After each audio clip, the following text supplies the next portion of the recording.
Jafari.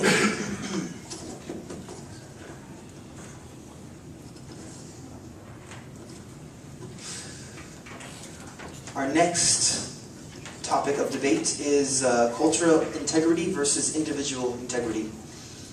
Transgender and transsexual individuals comprise a large portion of gender violence and gender discrimination statistics, yet their presence is hardly known to many.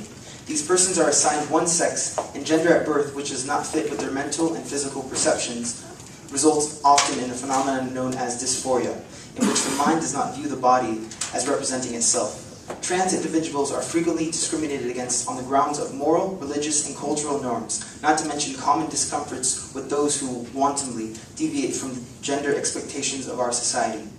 No matter your standpoint, there are many questions which arise from the trans issue which are not easily answered.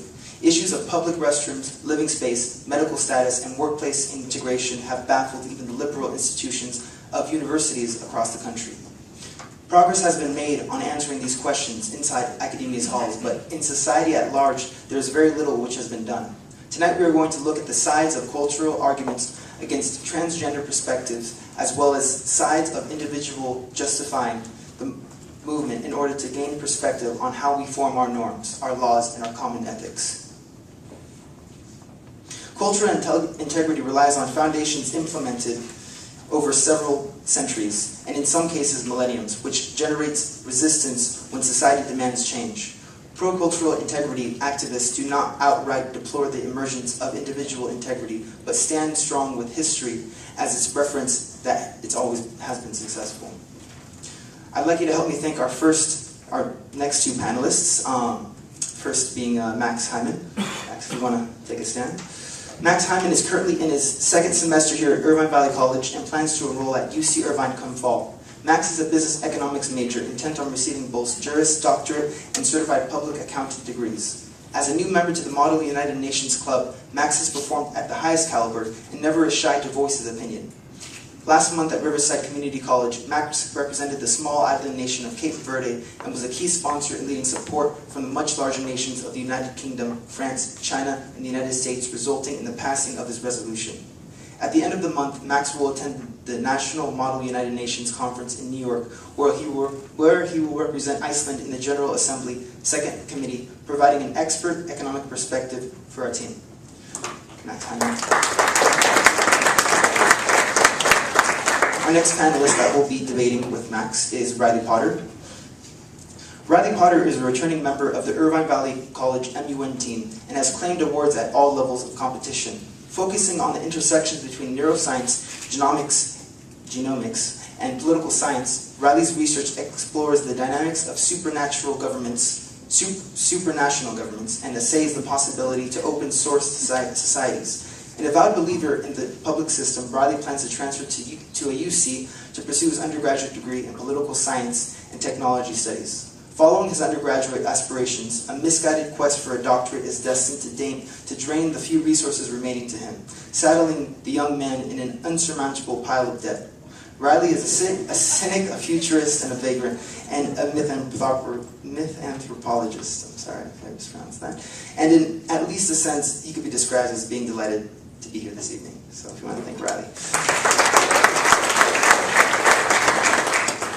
The debated issue tonight, and before I move on, I want to be clear, each of the two panelists have 2 sessions to be up here. The first session being 6 minutes each, the second being 4 minutes each, which are responses to the other.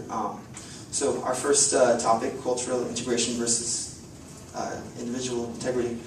Max Hyman, if you want to take it away.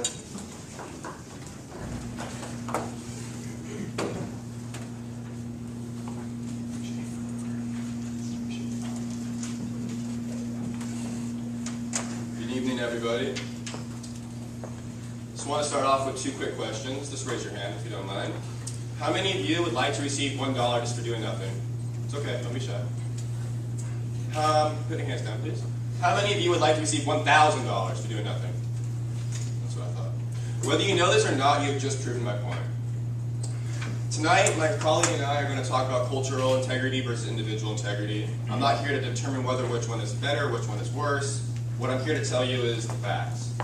Cultural integrity is the summation, the adding up of all millions of individual integrities, and they culminate into cultural integrity. So if you think about this in terms of 3 letters, A, B, and C. A is the point where individual integrity is without cultural integrity. C is the point where individual integrity is after cultural integrity. B is the cultural integrity. In order to get to A to C, you need point B. Let's talk about transgender issues. If we go to the Middle East right now, transgender issues is not really talked about too much because it's more or less shunned upon. Whether this is right or wrong, I'm not here to talk about that. However, in the United States of America, more free market societies, there are issues of transgender, homosexuality, lesbianism, and that's important to understand because with cultural integrity, you need to understand that individual integrity must be taken account for. Now let's move on a little bit. I'm going to talk about Saudi Arabia right now in the Arab League. King Abdullah, king of Saudi Arabia, stated, since 2008, Saudi Arabia is the leading nation among all Arab nations to implement women's rights for their individual integrities. In fact, by 2015, King Abdullah states that 20% of the workforce will be women, so all women will be allowed to vote in elected official campaigns. In fact, some women will actually be allowed to be elected. Because currently, right now in Saudi Arabia, there are Sharia laws that state that women aren't allowed to be without male supervision for certain hours of the day, punishable by jail time. Now let's move right now on to North Korea, the Democratic Republic of North Korea. I personally don't want to go there, however, we still need to talk about it. It's not a free market.